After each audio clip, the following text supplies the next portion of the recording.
Hello and welcome back to Student of the Gun Radio, and we thank you very much for joining us today. Now, on the other side of the table from me is Jared. Now, Jared doesn't have one monitor. He doesn't have two monitors. He's got the 3-monitor command center going right now. Jared, you set up in your command center? I am set up in my command center. I've got my Angry Bird squishy and my coffee cup. He's got his Angry Bird, he's got his Angry Bird squeezy, and he's got his coffee cup. So he is ready to go. We are ready to go for yet another episode of Student of the Gun Radio. And like we said, we want to extend a thanks to you guys who are out there listening to us, whether you live in free America or occupied America, or if you live in a foreign country where you're completely and totally occupied. We feel for you, and we really love we'd love for you guys to move here and live in free America with us. So if you can do it, do it. Now, if you've got if you're listening this week and if you've been paying attention to Student of the Gun Radio, you know that we've got some fantastic sponsors. And I want to, Jared, let's take a real quick second to address sponsorship. Can we do that? Yes, we can do that. All right. Jared has given me permission to address sponsorship. I find it kind of strange that people somehow think that because you have sponsors, that makes you a sellout. Hey, Jared, do you like to get paid for your work? I do. I love to get paid. You do? You don't just do it out of the goodness of your heart?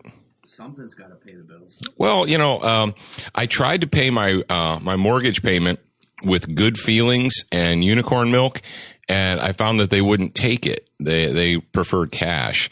But, somebody actually commented about how we're always promoting our sponsors and we're product driven.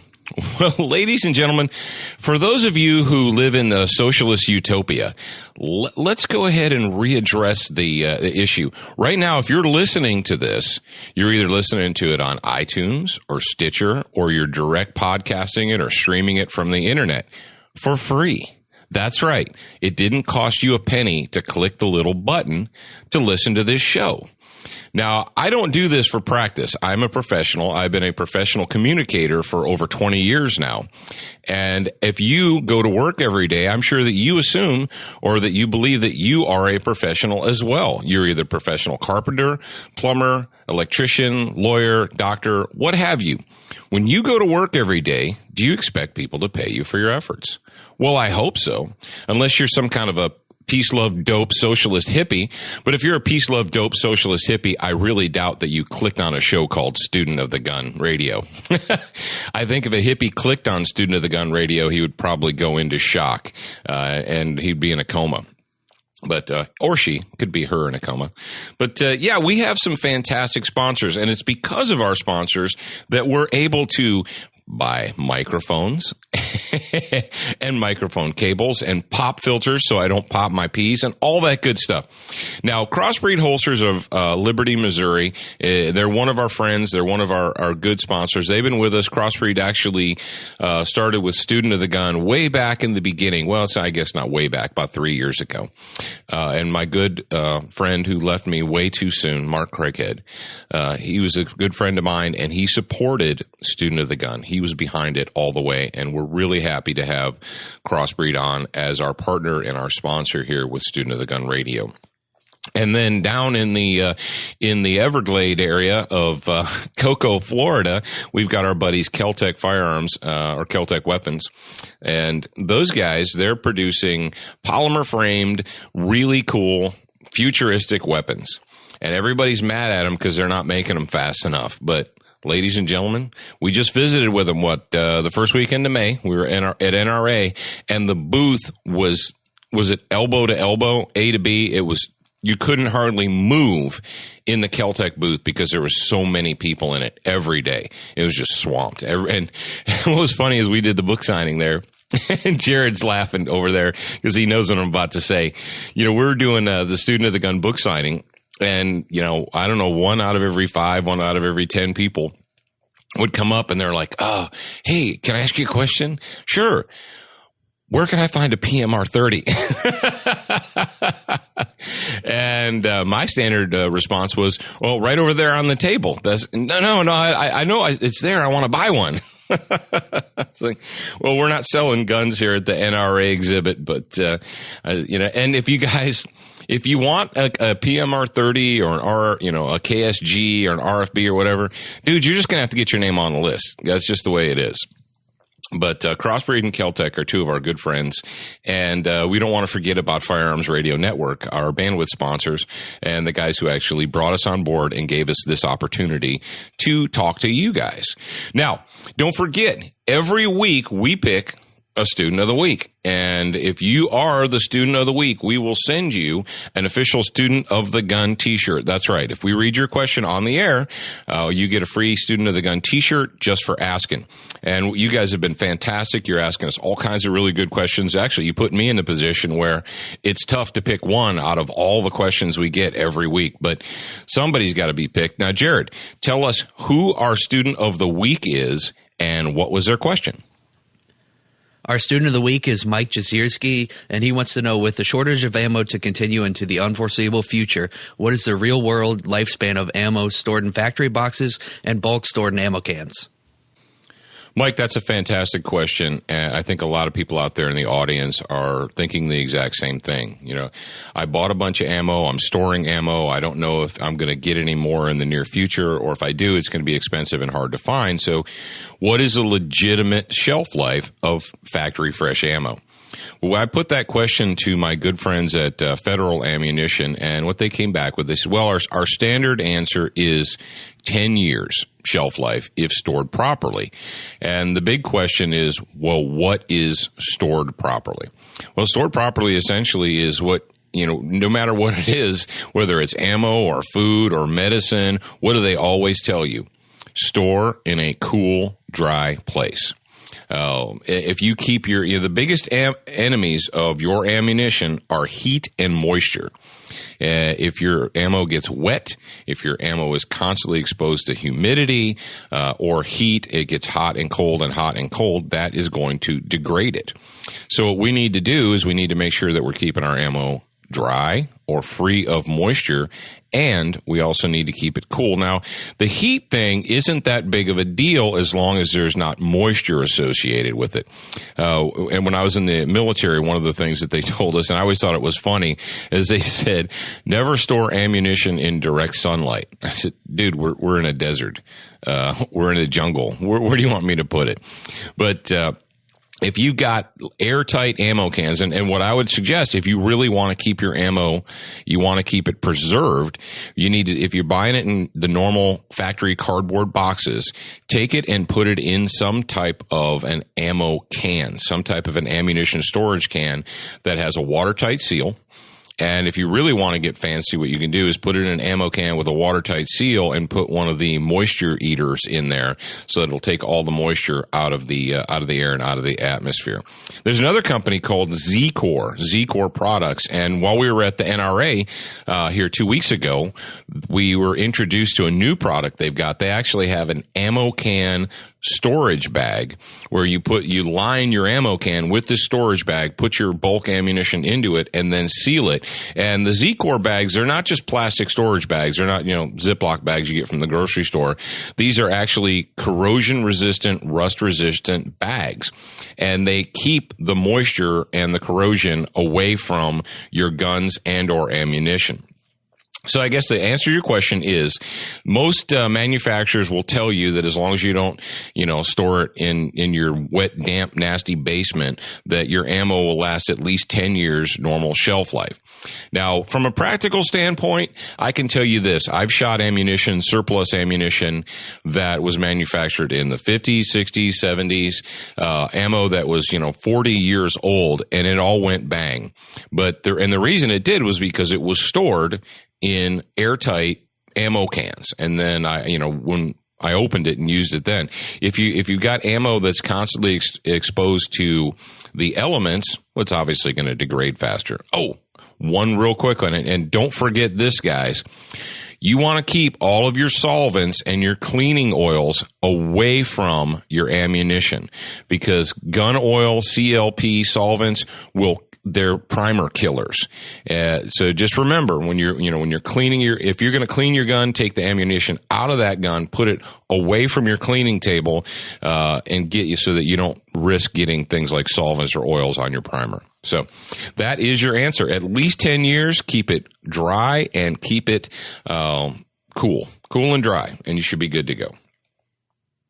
Okay, you guys can read a calendar. You know what time it is. It's vacation time. It's time when people start planning out their summer vacations. It's almost Memorial Day, and that really is the kickoff of what? Of the vacation season. Now, if you are an armed citizen, if you're a student of the gun, if you're a prepared person, you're probably thinking, all right, we're going to go on vacation, and we need to think about being armed on vacation. Now, when you go out, you need to ask yourself this. You need to ask yourself a serious question. If you are an armed citizen, if you legitimately understand that you need to have things to protect your family, to protect your own life, to protect your family, you need to ask yourself this question. Do I want to do it sometimes, or do I want to do it all the time? Or even when it's difficult. It's that when the weather is cool and you can wear a cover garment and you're not sweating, it's easy to carry concealed. But what a lot of humans will do is, as the temperature goes up, as their clothing gets lighter, they'll either carry less often, or they'll carry smaller guns, or they won't carry at all. And if you're a person that runs it, and it's human nature, but what you have to ask yourself is, am I really serious about this, or am I just playing at self-defense? Do I really want to be prepared all of the time? And if, when it comes to summertime vacation time, how do we go on vacation? Most of us, in the summer, we go to places that are warm. That's just what we do. We like to do it. And what does that mean? What does that translate to? Well, it translates to light clothing, shorts, t-shirts, flip-flops, and all that. Well, it's tough to conceal hardware on yourself when your clothing is really light. And what we want to do right now, in this special edition, or in this edition of Student of the Gun Radio, is let's take time to talk about that. Well, first of all, let's talk about hardware. Let's talk about your actual firearms.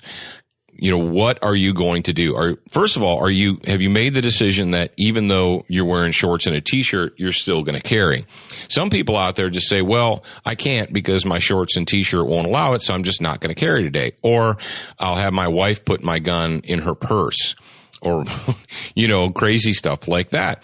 And if that's what you're doing, you're rolling the dice. And your question, when you look in the mirror, you have to say, well, am I really serious about this?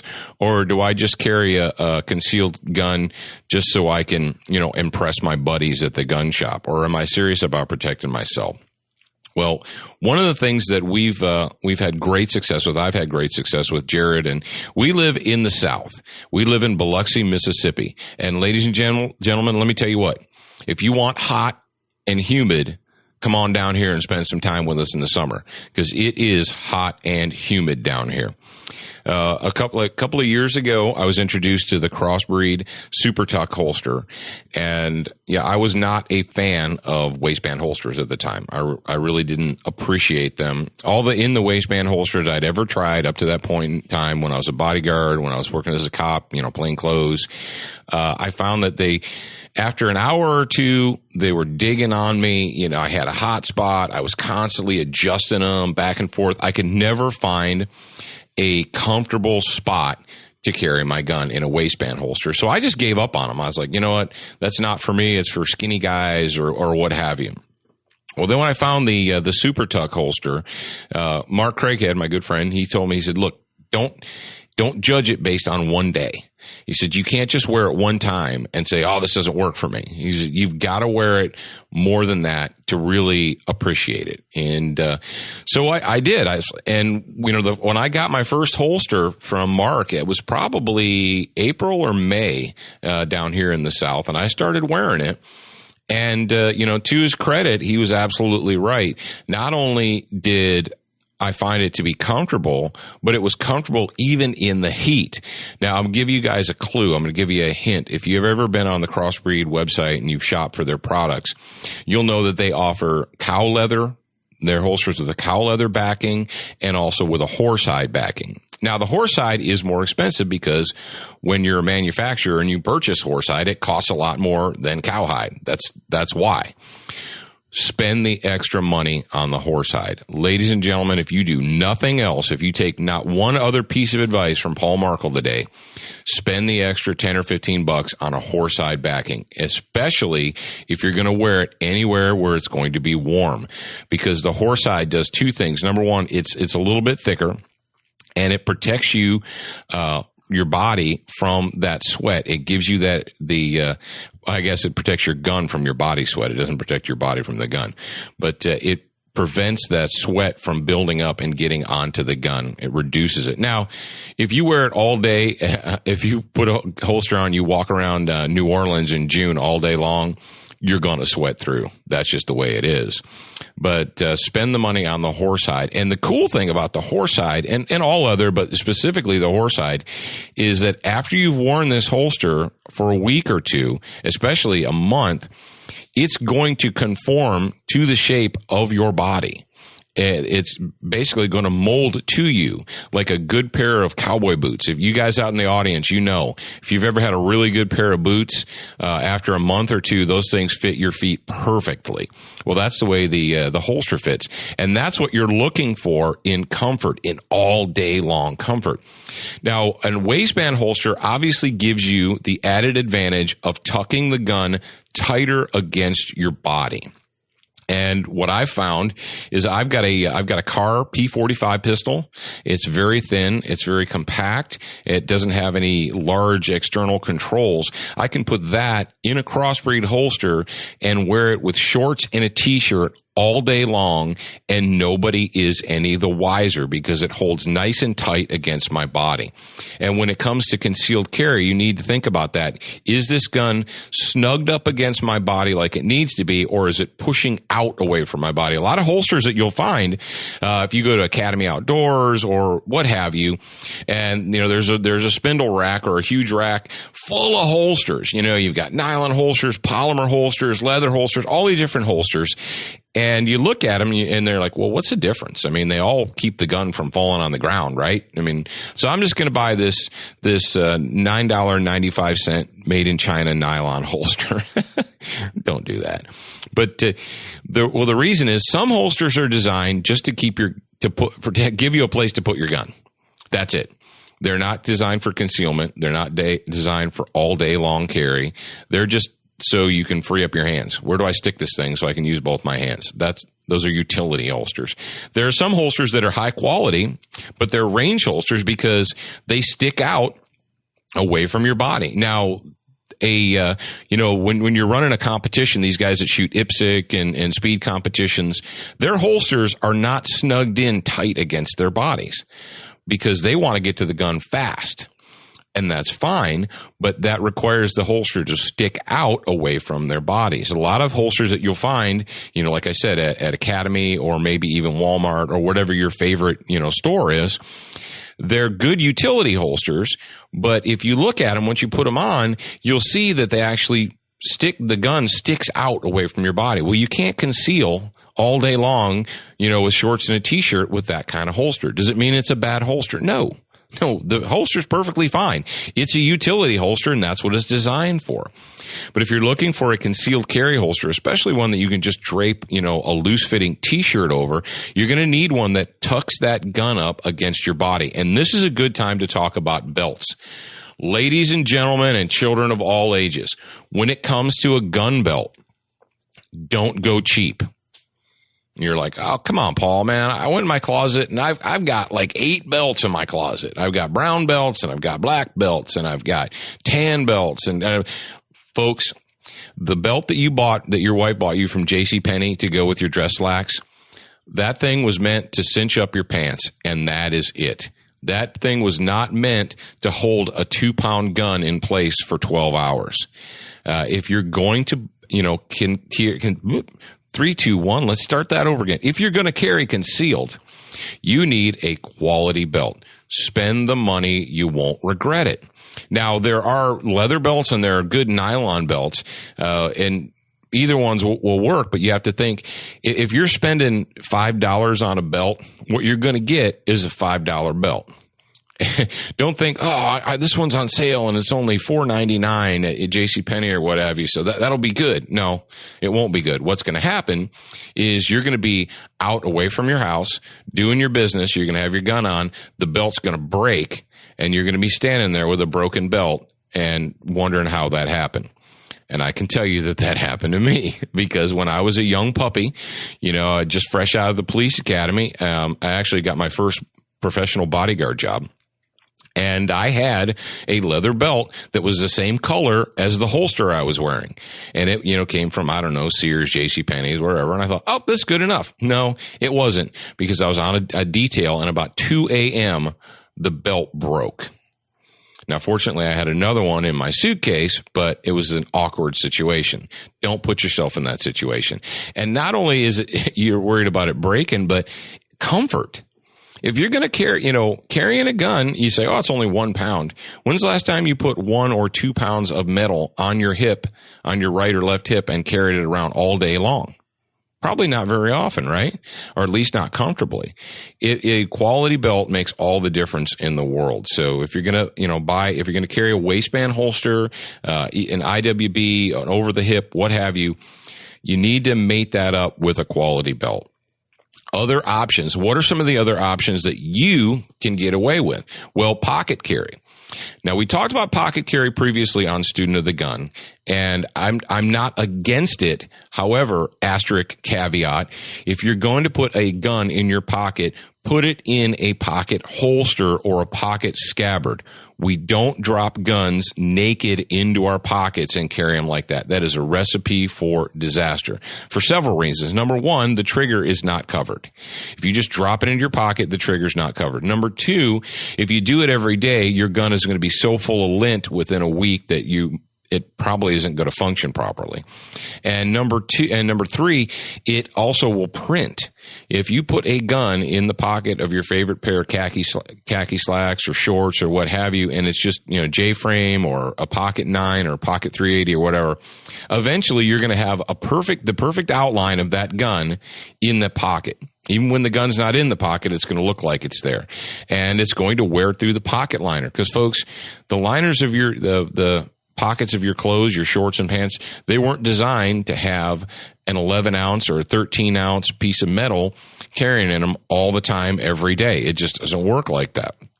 So eventually what will happen is it'll wear through the pocket liner, and then your favorite pocket pistol will be down around your ankle. You'll be kicking it across the floor because it just ripped through your pocket. So, and pocket holsters, folks, they're not expensive. I mean, they're pretty darn simple. The fact that people would go and spend $289 on the latest, coolest pocket pistol and then not spend $12 on a pocket scabbard, to me is ridiculous. It's crazy talk. So spend the extra money. Geez Louise. A lot of our good friends make pocket holsters. Blackhawk makes pocket holsters. Who else makes a good? Tough Products. Tough Products makes a really good pocket scabbard that they call the Pocket Roo. So check those out. And, if you're going to carry a gun every single day, what is $15 divided up over 365? 365 days. Not very much. But when it comes to, keeping the gun secure, and another thing, number 4, the fourth reason to use a pocket scabbard or a pocket holster is it keeps the gun from moving around in your pocket. If you've got a pocket 380 like the Diamondback or the Keltec, the Keltec P380, what have you, and you've got a big loose pocket, that thing's going to turn all, every which way in your pocket during the day as you're moving around. You don't want that. When you reach in your pocket to grab it, when it's go time, you want to be able to just grab it, pull that out, and do what you need to do. You don't want to pull it out upside down or sideways or what have you. It's just silliness. So, spend the money, get yourself a quality pocket holster. Now, what about other types of carry methods? We've got the ankle holster. Ankle holsters are kind of they're not a catch-22 so much, but they're a double-edged sword. Well, one, an ankle holster, number one, you can't wear it in shorts unless you want to look really weird on the beach. But they offer you a solution where another solution might not work. Specifically, let's say you're wearing very nice dress slacks and you have to wear dress slacks. And you can't get away with wearing a gun concealed because it's just not going to work. So what do? You use an ankle holster. Now, ankle holsters are fantastic for people that are sitting down, because think about it. If you're sitting down right now, you take your right hand, reach down, touch your left ankle. I bet you're able to do it really easily, weren't you? That's right. It's right there and it's easy to get to. Now, ankle holsters, if you've never carried on the ankle, it's going to be kind of a weird deal. You're going to feel like the first time you do it, you're like, man, I'm always aware of it. I feel it there. It's kind of bothers me. It's natural because, you haven't had that. Spend the money on a quality ankle holster. Get one from a reputable manufacturer. And it should have some type of padding. A lot of the good makers will put a wool, kind of like a yellow tan wool material between your body and the holster, because the last thing you want is the cylinder of a J-frame banging against your ankle bone 12 hours a day. Not comfortable. Ankle holsters can be a good solution. Now, you need to practice with them and you need to know what you're doing. You need to get used to them. The trick with all these different types of carry is if you change up your method of carry every single day and you need to get that gun in a crisis, you end up playing the frisk yourself game. Where is my gun today? Yesterday it was on my ankle. Today it's in my front right pocket. Tomorrow it's going to be over my hip. Where is my gun today? You want to find a way that's going to work for you. For instance, like, let's say, you live in the South, you live in Florida or Mississippi, Alabama, what have you. And, from May till October, it's hot every day. I can tell you guys that down here, essentially from May to October, unless I'm working or doing something professionally, I'm in shorts and a t-shirt. That is my everyday dress. And so what I've had to do is I have to adapt my method of carry for shorts and t-shirt weather. And it's not hard to do. It just requires a little bit of effort on your part. Now, let's talk about other things on vacation. Folks say, well, where I'm going, I'm not allowed to carry, or I'm forbidden to, or they won't allow me, or it's against the law. Well, everybody has choices to make in their life. And if you choose to go to a place, to travel to a city where you are forbidden the ability to protect yourself, that is the choice that you have made, and you are going to live or die with that choice. Now, you say, well, I'm not necessarily going to die, just because I go to New York and I'm completely disarmed. No, you might not. Why do we carry handguns? Why do we have fire extinguishers? Why do we have first aid kits? Is it because we hope there's going to be a fire? We hope someone's going to get injured? We hope that someone's going to attack us? No, it's the exact opposite. We have all those items because we don't know. When you wake up in the morning, you put your feet on the floor and you begin your day, you have no idea what you're going to encounter that day. And that is the whole reason that we prepare ourselves. And if you are of the mindset that you're willing to be disarmed frequently or, even occasionally, then that is the choice that you have to make. Now, I like to live my life prepared. And when someone tells me that I have to be disarmed in the interest of safety, my big question is, whose safety are you concerned with? It's certainly not my safety. Are you concerned about the safety of the street criminal? I mean, that's what I would ask Bloomberg if he was in the same room with me. I'd say, whose safety are you concerned with? Are you concerned with my safety or the safety of the street corner criminal? Because apparently it's not my safety. Oh, you need to leave that up to the professionals. Okay, so the state is responsible. I got you. All right, moving on. But if you're going to an area where they tell you you can't be armed or you're forbidden to be armed, yeah, I would rethink it. And I would say, well, and ask yourself this: what are you going to do when you're on vacation? Are you taking your wallet with you? I bet you're going to be spending some money, aren't you? Why would you go to an area that feels that you are a peasant and must be disarmed and willfully give them your money? Yes, thank you for disarming me. Here is my money. What? That doesn't make sense in my world. It might make sense in your world. Hey, and if it does, drive on. But I would think about it. Well, I'm going to Chicago and I'm forbidden to carry or own a gun or anything. You say, well, why are you giving Chicago your money? Why are you giving New York your money? Are those the only places on the planet that you can visit? Visit somewhere in free America. Give those guys your money. What else should we carry when we're armed? Well, obviously, you never want to put yourself in a position where all you have is your empty hands and a gun. If you put yourself in a position where all you ever have is your empty hands and a gun, you're putting yourself in a bad position. Because, number one, you're could be in a position where you don't feel that it is a deadly force situation. For instance, the guy in the parking lot, he's like, hey, buddy. What? Hey, you got $5, man? You got $5? No. Well, come on, man. You got $5. Are you going to shoot that guy? Are you going to pull out your gun and say, get away from me? Probably not. And you probably, won't want to do that because you won't want to draw attention to yourself. But also, you may not yet be convinced in your own mind that that person is a deadly threat. However, if somebody's in the parking lot and they're like, hey, buddy, give me $5. Hey, buddy, give me $5. You need to deal with that. You can't just wish them away. Well, how are you going to do that? You need to have something between yourself and empty hands. And I've had people say, I actually had a guy tell me, he's like, dude, I'm pretty good with my hands. I'm no problem. Okay, you may be really good with your hands. You may be, a Golden Glove boxer or a jiu-jitsu expert or what have you. But think about it like this. If you have a gun on your body, if you carry concealed, and you get into a physical altercation with someone, you get into a punching match, and what happens? How do fights? They start as fist fights, and they end up where? On the ground. Every fight you've ever seen in the schoolyard, in the parking lot, anywhere, starts with everyone standing up, ends with everyone on the ground. Do you really want to be wrestling with a potential bad person with a gun on? Is that where you want to be in life? No. You want to stay away from that situation. So how do we do that? Well, we put something between our empty hands and our gun, such as a quality pepper spray product, oleoresin capsicum. Dudes and dudettes, I've sprayed in excess of 300 individuals with pepper spray, and let me tell you what, it works.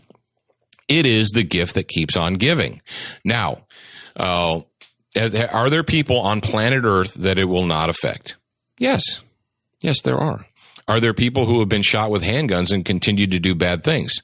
Yes. Does that mean we shouldn't carry handguns? No.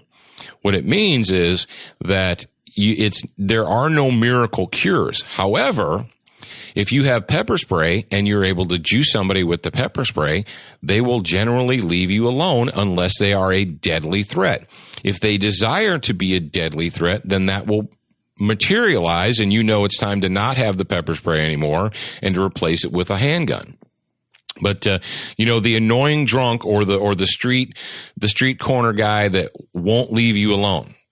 Hey, man, come on, man. You got some money. Come on. You got some money. Well, his hands are empty and you don't feel like you're justified in shooting him, but this dude is not going to get away from you. Pull out your pepper spray, say, stop, get away. And if he comes forward, spray him. Well, am I justified? I don't know. Have you gone through my justifiable use of force class? Have you paid attention? What do you think? If this guy approaches you, do you feel that you are in fear of some form of harm? If the answer is yes, then you're lawfully allowed to use pepper spray on him. Or you say, well, I'm not really sold on pepper spray, Paul. I don't believe you. Okay, don't believe me. Other things. What else can we use? Well, there's a civilian taser. Now, the civilian taser works very, very well. It is an extremely effective tool. Asterisk. It is also very expensive. The civilian taser is around $300. And I think you could probably get 30 cans of pepper spray for $300. So you have to ask yourself, am I willing to spend that money? Now, keep in mind, any of these tools, if you choose to carry them, you may go into a jurisdiction where it is illegal. And you have to ask yourself, why am I going there? Now, the taser is kind of a weird animal. Some jurisdictions view them on the low end, like pepper spray or mace or what have you. And then some other jurisdictions view them on the high end, such as in Mississippi, actually, it's strangely enough, in order to carry a taser concealed on your body, according to the statute, you have to have a concealed carry permit. If you want to conceal a taser gun or any type of electronic subject control device or stun gun on your body, you have to have a concealed carry permit. Now, that doesn't mean you can't have it on the bedside dresser or on the front seat of your car, but you need to understand things like that. What else could we use? Flashlights. Flashlights are excellent deterrents. Number one, you shine it in their face and you say, stop. If they keep going and you've got a good light, you give them a knock on the bridge of their nose and you readjust their attitude. Works very, very well. The end of that story is don't ever put yourself in a position where all you have is empty hands and a gun, because there's really no need for it. So Armed on Vacation, our Armed on Vacation checklist. Where am I going? Am I allowed to possess tools that I can use to defend myself and my family while I'm on vacation? If the answer is no, you need to ask yourself, is it worth it? I don't know. Everyone makes decisions. They live and die by those decisions. Number two, is my method going to work in light clothing? If I go out on the beach, if I'm, walking down the boardwalk in flip-flops and shorts and t-shirt, am I going to be able to legitimately conceal my gun comfortably so that I do it all the time? All right. What do I have to support my firearm? Do I have a flashlight? Do I have pepper spray or some type of alternate use of force tool? And, those are really the basics before you step out of your house. Just because you go on vacation doesn't mean you should leave your defensive mindset at home. You need to take your defensive mindset with you wherever you go. All right, you folks know that we were at the NRA annual meeting and exhibits. We've already talked about that. But while we were there, we talked to a couple of friends of ours, Scott Moore and Tammy Mowry, and they are with the Scholastic Pistol Program. And if you folks are not aware of the Scholastic Pistol Program, let me take a moment and make you aware of it. Now, if you want to find out all the details, you can go to www.shoot, SHOOT, sctp.org, and we'll put the link up for you guys on the Student of the Gun radio site. But Scholastic Pistol Program is like the Scholastic Clay Target Program. It is for young people. It is a way for young people to get involved in the shooting sports and enjoy themselves. What they've done is they've modeled the Scholastic Pistol Program after the Steel Challenge. So you have reactive steel targets. The kids start out, from a designated position, and then they have to go through different scenarios, different types of shooting equations. Now, Scott and Tammy have been fantastic. They're getting a lot of kids involved in it. And where I first met Scott Moore, actually, was up at the Ohio 4-H Shooting Sports Camp a couple of years ago. It was the guys at the Scholastic Pistol Program and Scott and their friends at Smith & Wesson that actually helped the 4-H start their new action pistol program. And it's another, we talk about 4-H a lot, and that's because I like 4-H and I think that they're a fantastic program and you really should support them as well. But the Scholastic Pistol Program is nationwide. They're actually gearing up for, I believe they're having their nationals here very soon. But you can go to their website, you can check them out and find out more about them. And if there's a Scholastic Pistol Program in your area, or you're looking to get your young people, kids 12 to 18, if you want to get them involved in the shooting sports, the Scholastic Pistol Program or the Scholastic Clay Target Program might be a good place for you to get your kids involved. And if you're an older guy who's got grown kids and you're like, man, I would really like to help out, I'm sure that they would like to hear from you. So check them out. Check out the Scholastic Pistol Program. And like I said, it's shootsctp.org. So you can check those guys out on the website right there.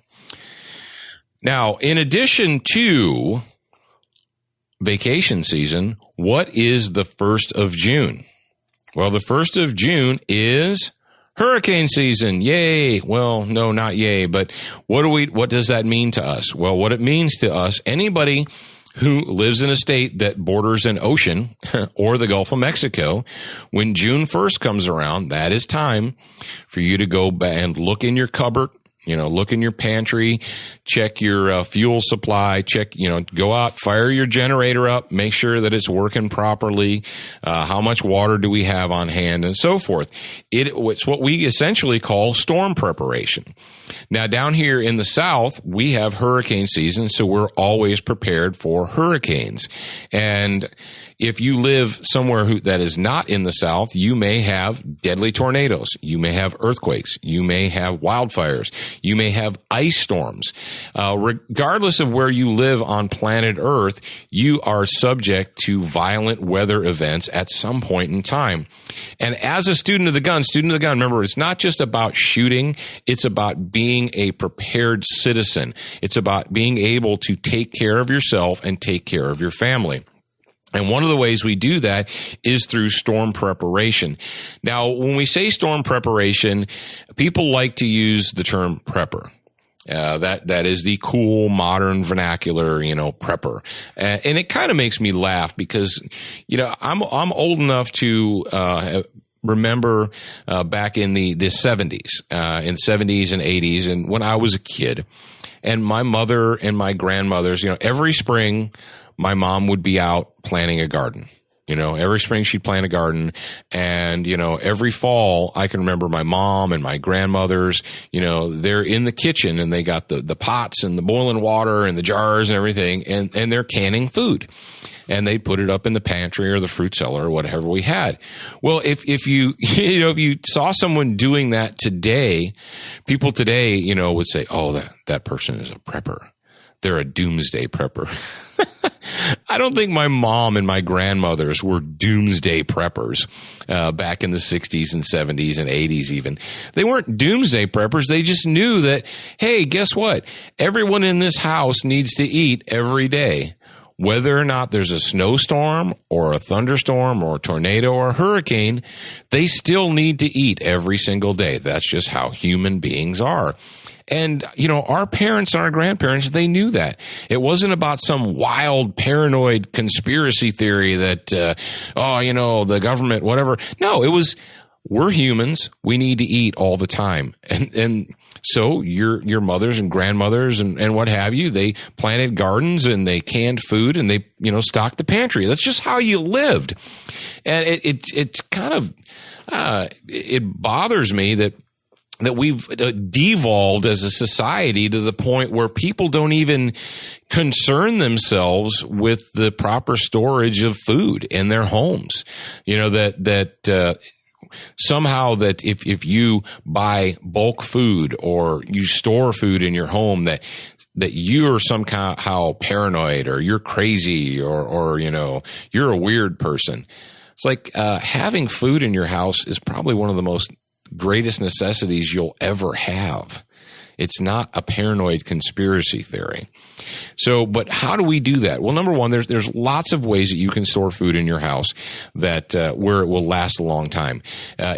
What I would suggest you guys do, get on the Google machine there and type in the word 9 foods that'll outlive you, or 9 foods that last forever.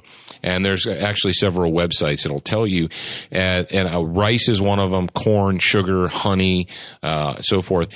There's certain foods that just like ammo, if they're stored properly, if you keep them dry and cool and keep them out of the moisture and keep the bugs out of them, will last as long as you are alive.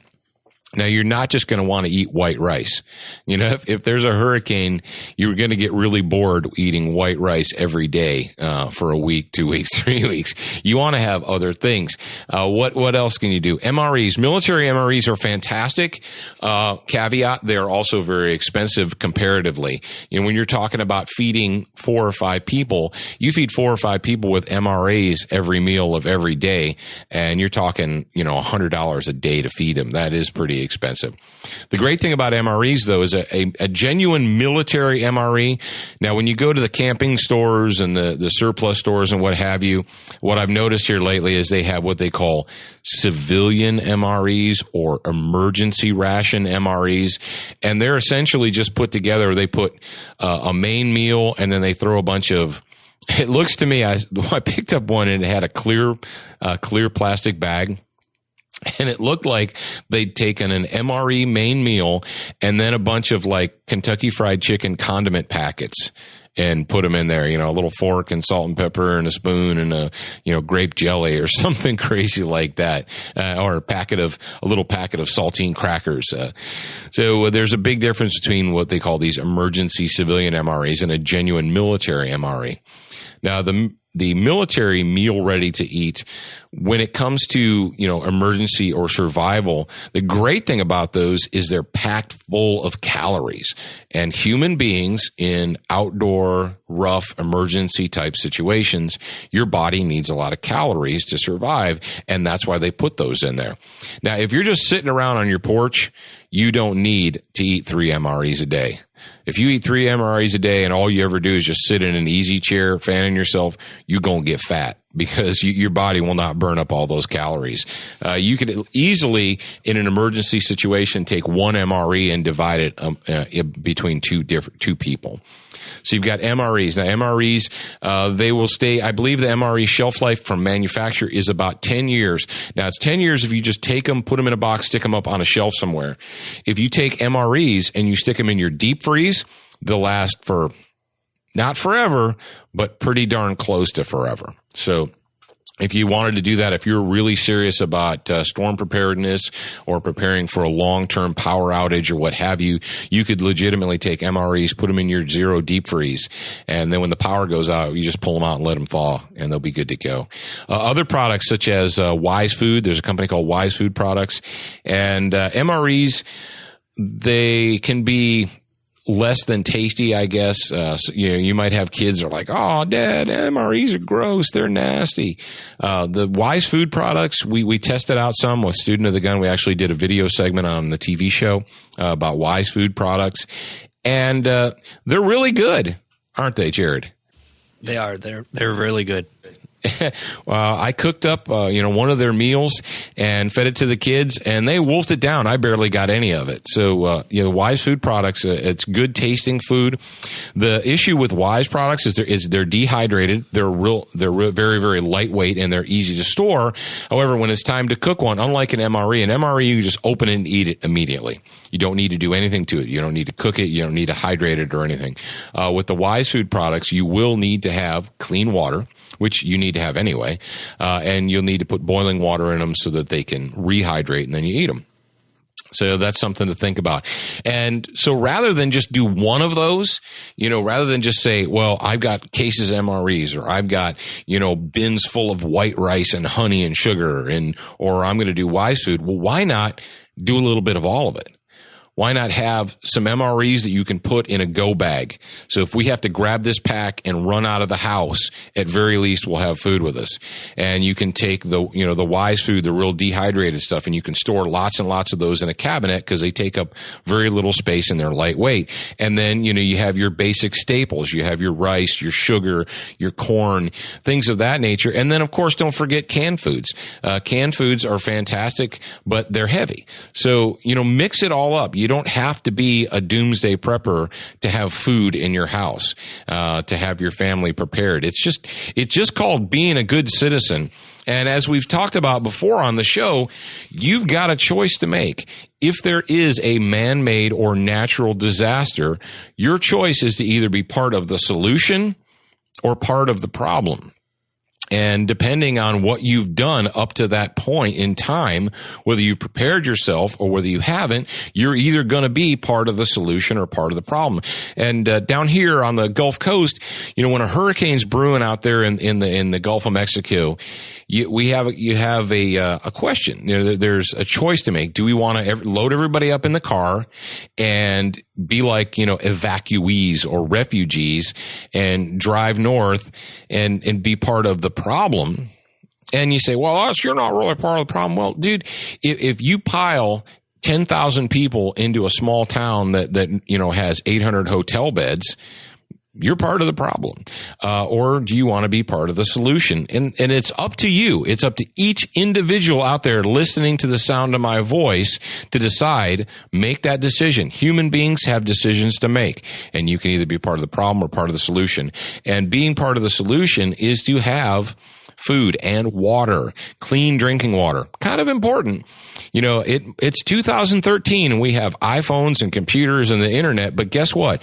Try and go 24 hours without clean water and see how your life is.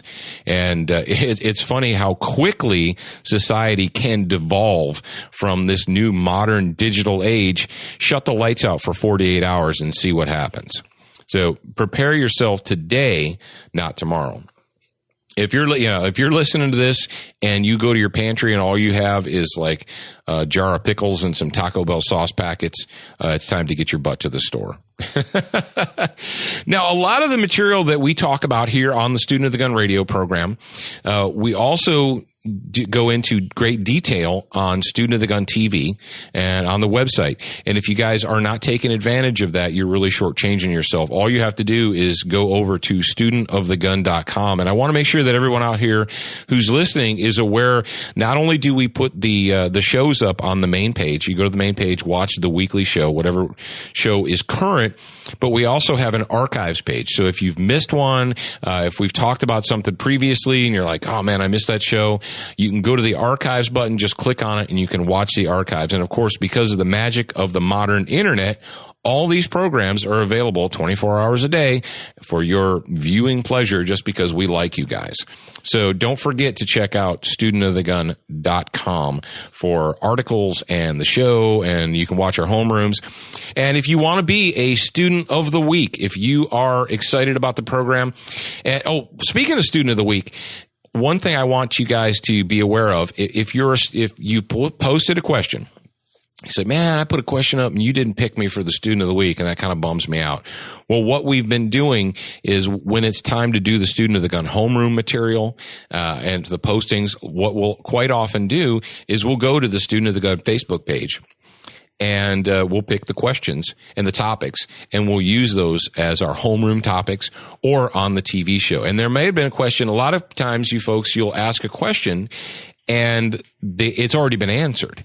We've answered it either via one of the articles on Student of the Gun, or we've answered it in one of the shows, or we answered it on homeroom segment. So take the time to familiarize yourself with all those. Jared is over there, and believe it or not, Jared is one hardworking dude. He's constantly putting up new material. He's editing the radio show. He edits the TV show as well. So he's a busy guy, and he's doing all that work for you guys. So don't make him feel like he's, doing it for nothing. Take advantage of it. Now, folks, we certainly do appreciate you joining us today for Student of the Gun Radio. We thank you guys for all of your support. You fans out there, whether you're listening to us directly from the website or Stitcher or iTunes, you're great. If you are a fan on iTunes, we would ask you to just take a moment and rate the show. If you like the show, tell your friends, give us a rating, because obviously iTunes very closely tracks that stuff. And if you like just listening from the direct download or streaming from the internet or from our website, that's fantastic too. We appreciate you being out there for us. Now remember, you are a beginner once, but you should be a student for life.